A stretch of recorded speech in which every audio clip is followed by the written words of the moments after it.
Well, Ann Coulter is the best-selling columnist, best-selling author. Her book, Resistance is Futile. Obviously, some Democrats haven't read it because they haven't figured out how to stop Donald Trump. It's a great book, Resistance is Futile. Her new column comes out, and follow Ann Coulter on Twitter or go to anncoulter.com. Ann Coulter, how you doing? You better not have delayed my interview because of this Pelosi press conference. I was just listening to it, and I'm about ready to shoot my TV. I love these haters of dead white men and the founding fathers. How dare they cite our founding fathers for their dirty little business? To hear the name Thomas Paine even come out of Pelosi's mouth for this nonsense partisan attack. How dare? I'll pick one up from Greta, from that little girl from the horror movie, Greta, the global warming girl. How dare they? Give me a break. They're banning our founding fathers in colleges throughout the nation. And incidentally, I think I may have mentioned this last week, but I do think it is worth repeating. There are grounds for impeachment. High crimes and misdemeanors mean something. It is not a partisan attack. When I wrote High Crimes and Misdemeanors about the impeachment of Bill Clinton, obviously the subhead will give you a little hint of which side I was coming down again, the case for the impeachment of Bill Clinton. I and no one else knew that 20 years later, Democrats would be using this power to go after a Republican president on the grounds that they found him icky. So, I lay out all the grounds. Obviously, that was if anything, I would be exaggerating the grounds for impeachment. I would be pushing the cases to make it easier to impeach a president, right? That's the book I was arguing. I wanted a president impeached. And yet there is not a syllable in that book that they can use to justify this nonsense. So, now you're an expert on this stuff. The founding fathers, was it their intention that if you were a big politician, your family members would be put on the payrolls of corporations for millions of dollars for no-show jobs? Was that part of what the founding fathers intended? Yes.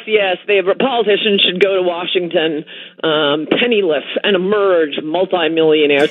And by the way, I don't recommend other people's books very often. Peter Schweitzer is the man on this, and he goes after both Republicans and Democrats. I mean, you got to say there are a lot of things I like about him. I supported his reelection strongly, and Mitch McConnell does do some good things. He's getting these judges through. But it is a little suspicion raising that when he enters the Senate, he's worth about $10,000. And after a couple of decades there, multi-millionaire. Well, Schweitzer goes through all that. He's utterly nonpartisan about this. It is outrageous. And I mean, the Biden case is particularly sordid and embarrassing. It's hilarious how the media absolutely.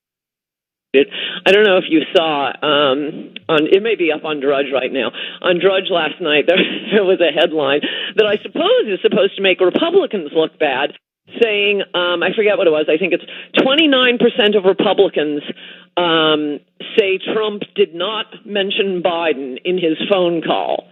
And I'm looking at that thinking, well, yeah, that's because they're not mentioning it on CNN, MSNBC, ABC, NBC, CBS.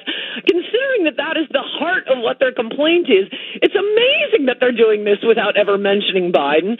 Because, as I said in my column last week, what they are accusing Trump of doing as being impeachable, which was basically the same thing throughout the Russian investigation.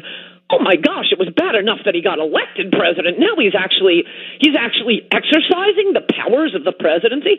I mean, they really think it should be impeachable for him to call foreign leaders, and ask for their help in investigating corruption. Soon they will impeach him because I don't know, he sits behind the Resolute desk in the Oval Office. No, this is what presidents do. What their worst version of what Trump did is, in fact, exactly what Joe Biden bragged about. So this is a very hard scandal for the Democrats to explain to the American people, since they can't tell them 1/3 of the story. Oh, no, they can explain it. I was watching George Stephanopoulos and Chuck Todd. Anytime anybody brought it up, they would start yelling, There's no evidence of wrongdoing. That's been debunked. There's no evidence of any wrongdoing. So that's it. It's been debunked. Well, yeah. I mean, Loretta Lynch did investigate. What are you talking about, Mark? Oh, no. The Obama administration cleared Joe Biden, found no wrongdoing. I love when these back scratchers, clear one another. And it's not just that there's a lot of that going on a nonpartisan basis. I think all of Washington is nervous about this being looked at.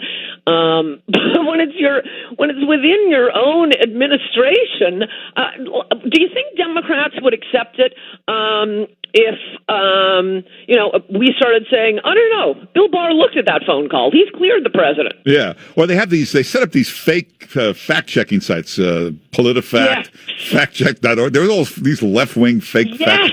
There's an amateur one called Snopes, and then they put it up on the screen. There you go. PolitiFact has totally debunked this. That's it. It's debunked.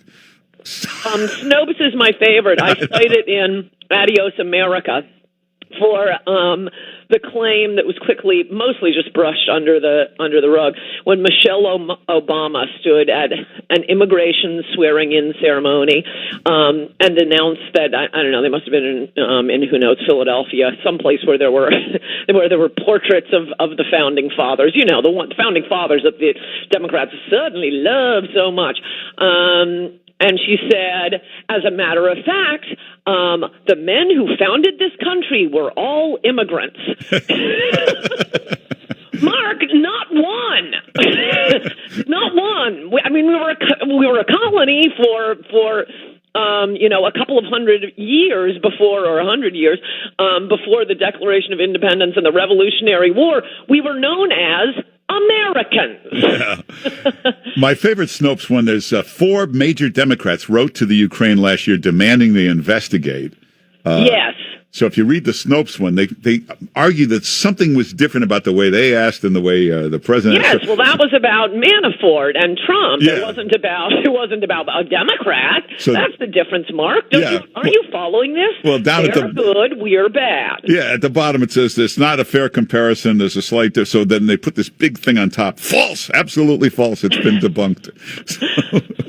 Yes, all of those fact-checking websites. It's so typical left wing. No, we'll pretend to be nonpartisan, and then be basically no daylight between us and George Soros. That used to be what the networks did. I suppose we should be happier. Remember, for your older listeners, remember that guy Bill Schneider on CNN? Not really, no. White-haired glasses. He'd come in. Yeah. William Schneider. He was like my classic example. That was when I first got a television set. And I'm sitting watching this absolutely partisan Democrat. And also, what is it with CNN? I mean, this is way more than, an accident, that they actively seek out the least telegenic, most unattractive people to put on TV. It's one thing if you have somebody who's really smart or interesting or funny and, well, he's not really a looker, but we'll put him on. But they're all bimbos. But nope, we're going to put the ugly ones on. Okay, so that was William Schneider. Always pretending like he was, not partisan at all, not a Democrat, not a Republican. Here I am, just your elections expert, and utterly, utterly left-wing. At least now we get lunatics like Rachel Maddow, where there's no mistaking it. Last night she was... I pretty much am not watching cable news at all now. All the news you need to know is on Twitter.